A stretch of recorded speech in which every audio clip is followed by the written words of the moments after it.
Chovot HaLevavot, the book Chovot HaLevavot, is specifically chapter Shar HaBitachon. Okay, and we're going to speak a little bit about that. What's his name? Rabbi Mansour has a whole series on it right now. He's on Chovot HaLevavot. Chovot HaLevavot. Yeah, it's a classic. It's written by one It's of all the about Rishonim. Bitachon. No, one chapter. One. Well, he has like 10. Yeah, because he's going on that chapter. He's learning. That's the most popular chapter. Because bitachon is obviously something that we all have to work on constantly. So, Vaidaber Adonai Moshe Lemor Pinchas ben Elazar ben Aaron HaKohen. Pinchas, the son of Elazar, the son of Aaron HaKohen, is Shivat Hamati. So, we're talking about zealousness. Zealousness is a very tricky subject. Bekano et kinati betocham, that he's defended my zealousness. Many years beforehand, I said that. Many times I've said beforehand in previous years that kin'ah, zealousness, you have to be 100%.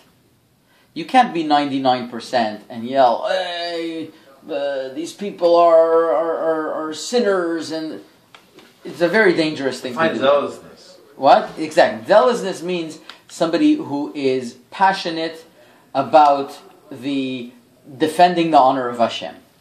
That's the best way I could describe it. Now, but it has to be selfless. It has to be 100% selfless. It can't be that somebody is going to be zealous that, why is there talking in the synagogue? And unless he's 100% pure. And since we don't have that nowadays, almost we don't have that, it's very difficult to find a zealot. So if a proper zealot. So if somebody's being zealous but he's wrong, that's very dangerous. That's the worst. That's the worst. That you could be consumed in the fire. Now let me give you an example of someone who is very zealous and Hashem didn't accept exactly his zealousness. Who do you think that was? It was somebody who is very closely related to Pinchas. As a matter of fact, some people say it was Pinchas himself. Who was it? You know that, Eric. Yeah, because I think we learned this. Eliyahu Navi. Wow. Pinchas hu Eliyahu. Now, in Haftarah it says like this. This is a very interesting. Who's Pinchas again? Is it this week's parasha? Yes, this week's parasha. Pinchas was the son of Elazar and the son of Aaron. He was the grandson of Aaron HaKohen. And he saw. He was the grandson. Is it his father who got? Because did Aaron have two children? Yes. 2 boys, and they. No, that was Nadav and Avihu. This was Elazar and Itamar were the other sons. So he had 4 sons, all at the same time, or these 2 came after the first 2? I don't know. All right. I would imagine that they were still alive because Nadav and Avihu were rather older. But what I will say is like this: that Pinchas saw. Let's just recap the turn of events. Pinchas saw that Zimri grabbed the princess Kozbi Batsur, and he asked her, and he took her to Moshe Rabbeinu by her hair, women's rights, yeah. And he goes to Moshe Rabbeinu. Is she permitted to me or not? Moshe Rabbeinu was like, he says, if you're going to tell me that she's not permitted to me, who permitted for you Kozbi Batsur? Who permitted for you? I'm sorry, Tzipora. Who permitted for you Tzipora? Now, there's an obvious question over here. Moshe Rabbeinu married her before Matan Torah. Yeah, but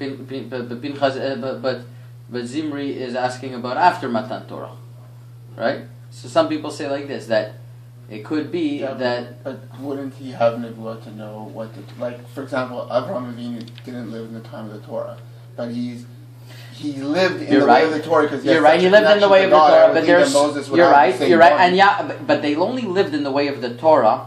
There's a very important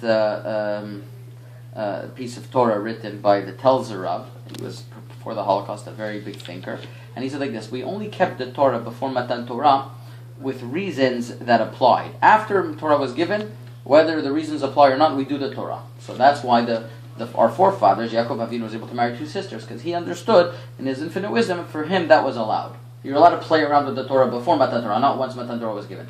So Moshe Rabbeinu could be, yes, he held the Torah in the theories and when it applied, when he felt it applied or not. Over here he felt it didn't apply. But Zimri said, so Moshe Rabbeinu was of the opinion, just like there's a whole discussion whether a Kohen Gadol, what happens, who did I hear this from? A Kohen Gadol who married a Kohen Gadol is not allowed to marry a widow, right? What happens if he's a Kohen, a regular Kohen? He is allowed to marry a widow. So he marries a widow, and then he becomes Kohen Gadol. Once that happens, he doesn't have to leave her, the Gemara says. So that's what Moshe Already Rabbeinu. before that. Yeah, so that's what Moshe Rabbeinu held. Moshe Rabbeinu said he held that way, so therefore he doesn't have to go. But Zimri held no, you have to divorce her. He held not like that Gemara. So that's what they say was going on over there. Either way, Zimri was coming. Moshe Rabbeinu forgot. Why is he allowed? So Pinchas came along and he says, Moshe Rabbeinu, didn't you tell us anybody who violates something like this in public, you could kill him in public? He's desecrating Hashem's name. Moshe Rabbeinu said, you got it. You're the one in charge. Kill him. You go. The bearer of the news should carry out the mission. Right. Karena di grata, huye parvanka. I'm sorry, the one who read the letter should carry out the news. In other words, it's in your zechut. You did it. So that's what Pinchas did. Now Pinchas wasn't supposed to be a Kohen, and because of this action, Hashem gave him to be a Kohen. That means we should believe. That's what we said last week. Remember in bitachon, we should have bitachon. If Hashem wants something to happen, He'll make it happen. But don't worry. There's many ways how He can make it happen. That's what we said last week. Now, who else was a very big zealot? Pinchas Eliyahu. Many people say that Eliyahu Navi was really Pinchas. What does that mean? Was it exactly him or not? There's different explanations. But Pinchas, but Eliyahu Navi was kind of upset at the Jews because they were swaying and they were sinning, and he comes to complain to Hashem, and Hashem tells him, he says, Hashem, your people are sinning. So Hashem responds, who are they sinning with? Well, they're making mizbechot. Maybe they were making a mizbeach for this reason, mizbechot not for avodah zarah. There's a whole dialogue, and it ends up that Hashem is trying to defend the Jewish people, and Pinchas is trying to prosecute them. Yeah. So Hashem tells him, "Lo bekoach v'lo bechayil kim beruach Hashem." In other words, I'm sorry, that's on another person. He says, "Don't come so harsh across against the Jews. Try to defend them." Now, there is a very interesting story that happened. I saw Rabbi Sachs points this out. There's a very interesting turn of events that happened in 1165. In 1165, in Morocco and in other countries, there was the pogrom of the Almohads. You know, the Moroccan tradition Torah is based on the Megurashim, the exiles from Spain, right? That was in the 1400s. Because it was in the 1400s. But originally in Morocco, there was a lot of Torah in the 1100s and the 1200s. There was the Rif, Rav Yitzchak Al-Fasi. In the back of every single Gemara, you open up, you'll see the commentary of Rav Yitzchak Al-Fasi. And his student was the Rimigash. When he was 14 years old, he was the Avbedin of the city of Fez, the Rimigash. Every single year, I told this to my boys, they say, what, the Rimigash that a Rebbe always says over in Shiur? I thought that he was Ashkenazi or something. The Rimigash was in one of the greatest Rishonim. It's quoted hundreds of times in those Svarim over there. It's one of the great commentaries, okay? The Rimigash, there is different traditions. Either he was the Rebbe of the Rambam, or either he was the Rebbe of Rabbeinu Maimon, the father of the Rambam. Okay? There's different versions. Either way, these were great Geonim. There was also a very great, we'll call Dikduk expert, big Talmid Chacham. His name was Donaj ben Labrat. He wrote a song called Deror Yikra. Rashi quotes him sometimes. Rashi quotes him sometimes. Where's Rashi from? Rashi was from Worms, that's in France, and he was from the Ashkenazi country, Rashi, and all of his grandchildren, the Tosfot, were in that period. When was what period was Rashi around? Around the 1200s. Oh, really? Yeah.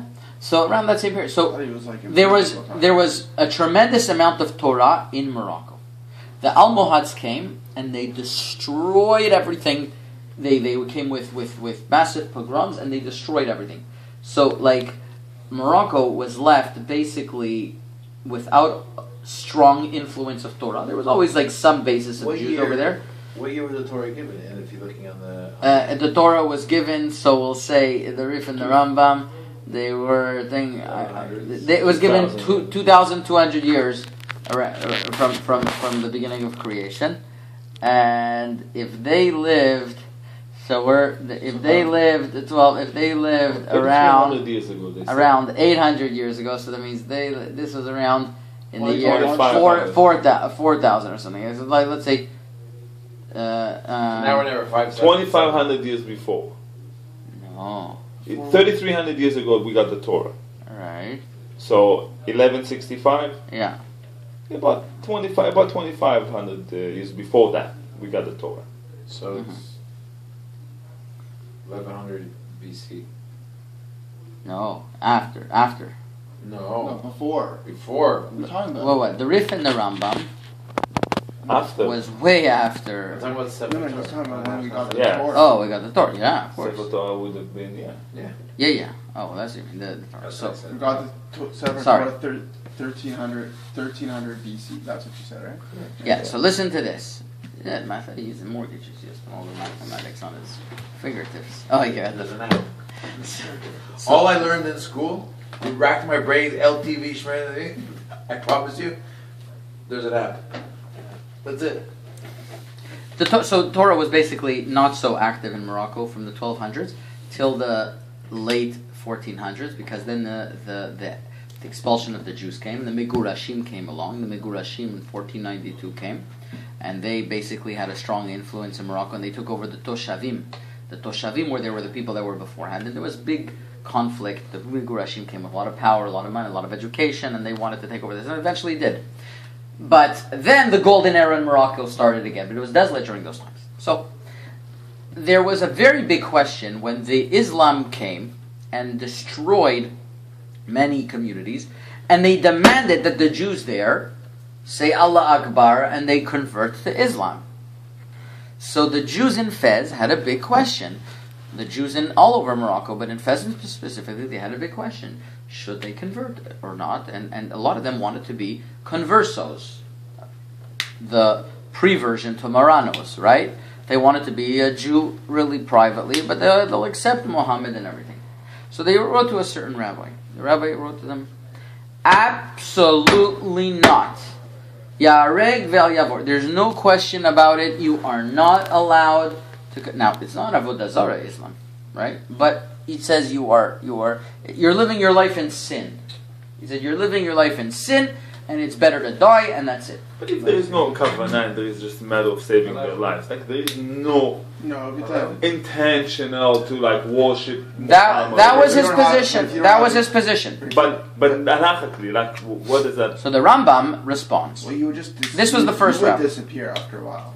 What? You would disappear after a while. Like, to give you an example, my mother's mother's family left Spanish Inquisition and went to Italy and were living as Marranos in Italy until 17 something, and then they moved to Morocco and they were converted. So they were Jews because they lived as underground Jews for 400 years. Oh yeah. When they came to Morocco, they had to be converted back. That was a big psak. There was a big discussion over there. Because they have a conversion convert name. We call them anusim. Maranas is a derogatory word. Anyways, so comes along the Rambam, and you'll see why we call them anusim. It's part to do with our discussion. And he says, I absolutely, vehemently, categorically disagree with the first rabbi. And he says, you're right. Maybe they should. It's a worthy thing if they want to not convert and give their life, believe it or not. He says, but they're not obligated to. Wait a minute, and he proves that Islam is not a Buddhism. And he defends them. Okay, 1 second. Okay, every generation is less than the generation before. Okay. So if this rabbi from before, you would assume would be greater than the Rambam, just by generation. No, it wasn't the rabbi does it during work that way? generation. It was during that generation, I think. It was another rabbi. They wrote to this rabbi. He answered. They wrote to the Rambam. And this is The what he answered. Rambam lived about 900 And the Rambam, years. it was just before. Yeah, it was at the same time. Got it. The Rambam was very upset at this rabbi, and he brought a proof from Eliyahu Navi. He said, "Look, Eliyahu Navi was zealous, and he came and criticized the Jewish people. What did Hashem say? It's not your job. Your job is to try to find that the Jewish people are doing things favorably. Who is the master par excellence of always finding the good? So no, not Moshe Rabbeinu. I'm saying more recently. There was a Hasidic Rebbe called Rav Levi Yitzchak from Berdichev. You ever heard of it? He was a big Hasidic Rebbe, and there's a story that once he passed by and he saw a Jew smoking on Shabbat. Oh, so then he went in. So he says, he goes to the person, and he's like, what to do? He's uncomfortable. He doesn't. Excuse me, Sir, you know that it's Shabbat today? Maybe you don't know it's Shabbat. It's just Friday. No, I know it's Shabbat. Ah, okay. Maybe you don't know that smoking is a violation on Shabbat. No, I know smoking is a violation. He says, Hashem, look, a Jew, he knows it's Shabbat, he knows he's smoking, he's still not willing to lie about it. Look, they don't lie, the Jews. Unbelievable. That was Rabbi Lebhar. He'd always find the good in the Jew. Well, the other thing he was the ultimate. He wrote a sefer called Kedushat Levi. And that's all. It's about finding the zechut in the Jewish people. And that's what Hashem wants. Hashem was telling Eliyahu Navi, you know what? Be a zealous. It's fine. In certain times. But the job of a leader is the compassionate leading of always trying to find a zechut in the Jewish people. Because we have enough enemies. We have to present to Hashem. And that's what Moshe Rabbeinu was trying always with the Jews. Like what you were saying before, you give the example of Moshe Rabbeinu. You were giving it because you knew what you're talking about. Every time Moshe Rabbeinu said, what are the nations of the world going to say if they see you destroying the Jews? Anything he could find to try to save them. Not to say, Hashem, they're guilty. I mean, sometimes he got really upset and he says, I can't do it anymore. But it was out of frustration. But he was definitely always trying to find a way how a good in the Jews. And that's an example to keep. So it's a very fine line that you have to know. Pinchas knew that it was a time where there was flagrantly, they were violating. And he said that, you know what? Now is a time that we have to stand up and for the defense of the Jewish people. Because if not, everything's going to go downhill. Not their defense. In other words, for an act of zealousness, that was in place. But you have to be like a master surgeon to know when to do it or not. I'm just saying, it has to be, Rav Shach used to say, that if somebody wants to go out with machloket, Rav Shach sometimes made a machloket, like, he was controversial, Rav Shach, you know that. He had a big, he had a big speech that he made in Yad Eliyahu, that Tel Aviv speech, and he said some very sharp words against certain kibbutz people, and they got so upset and everything like that. He's the one who said the statement that for zealousness, you need 100%. If you don't have 100% Avat Yisrael, if you don't have 100% intention, it's not going to fly. It's got to be pretty impossible then. It's got to be pretty impossible, yes. And that's why I'm very wary when I see jealousness. People go, this is...